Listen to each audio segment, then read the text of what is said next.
G, tersangka pembunuhan Angelin, kerap memberi keterangan yang berubah-ubah dalam proses pemeriksaan di kepolisian. Kita terhubung melalui sambungan telepon dengan kuasa hukum AG, Haposan Sihombing, untuk mengkonfirmasi hal ini. Selamat sore, Pak Haposan. Selamat sore, Bu Eva. Iya, dari keterangan yang disampaikan AG, Anda sempat mendampingi AG kemarin cukup lama. Apakah sudah mengarah adanya pihak lain yang mengetahui atau terlibat dalam pembunuhan ini? Ya, berdasarkan pemeriksaan kemarin, memang dari keterangan tersangka ada beberapa poin, terutama keterangan saat si tersangka melakukan tindakan melakukan pemerkosaan terhadap korban Angelin, di mana tersangka ada menyampaikan beberapa poin. Ya, apa saja? Di mana dalam poin tersebut menurut saya kita kepada tim penyidik untuk mengungkap kasus ini, tapi yang jelas dari pembicaraan saya dengan tersangka, saya menyampaikan supaya tersangka menyampaikan apa adanya supaya dia tidak merasa tertekan. Apabila ada penekanan ini sudah dipercayakan dalam proses penyidikan supaya disampaikan apa yang dia tahu dan apa yang dia lihat dalam proses pemeriksaan kepolisian. Pak Haposan, dari keterangan yang disampaikan oleh tersangka, yang ia sampaikan kemudian kepada kepolisian, lalu kepada orang-orang yang bertemu dengan dia, ada pendamping hukum, kemudian juga ada anggota DPR, ini berubah-ubah. Apa yang membuat AG kerap memberikan keterangan yang berubah-ubah dalam kesaksiannya? Apakah AG berada dalam situasi yang di bawah tekanan atau terintimidasi?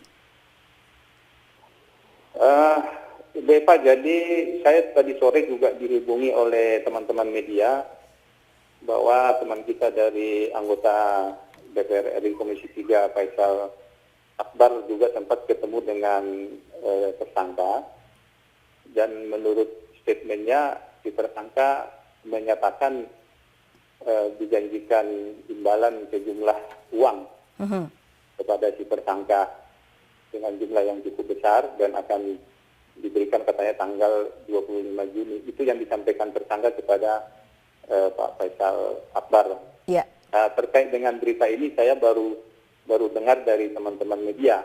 Jadi artinya kemarin Anda mendampingi tersangka AG cukup lama, sama sekali tidak ada informasi yang disampaikan kepada Anda mengenai masalah imbalan 2 miliar rupiah ini?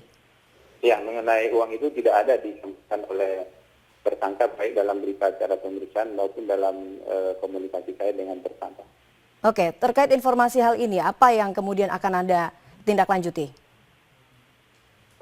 Saat ini kan sedang berlangsung juga pemeriksaan terhadap tersangka, dan mudah-mudahan nanti dalam pemeriksaan juga akan ditanyakan masalah uang yang disampaikan oleh rekan dari anggota Komisi 3. Kemarin Anda sempat mendampingi tersangka cukup lama ya Pak, dari jam 11 siang begitu ya, atau dari jam 2 siang sampai jam 11 malam. Ya, betul. Bagaimana komentar Anda terhadap kondisi psikologis tersangka? Kalau dari segi pendampingan dalam pemeriksaan awal pada tanggal 10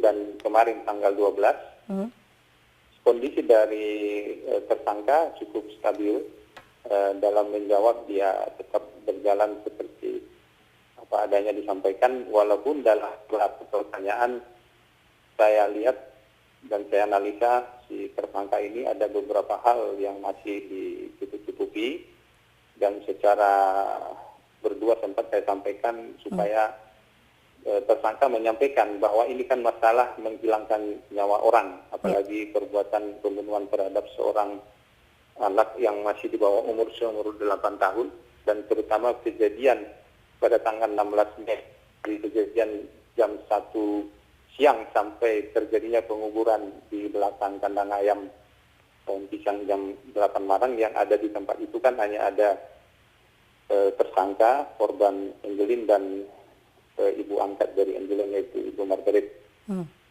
Jadi hanya ada 2 orang tersangka dan kemudian ibu angkat Angelin? Ada pada saat itu di rumah itu ada 3 orang, dan ada 2 orang memang yang kos di sebelah kamar dari tersangka, dan itu pun katanya seringnya jarang di rumah.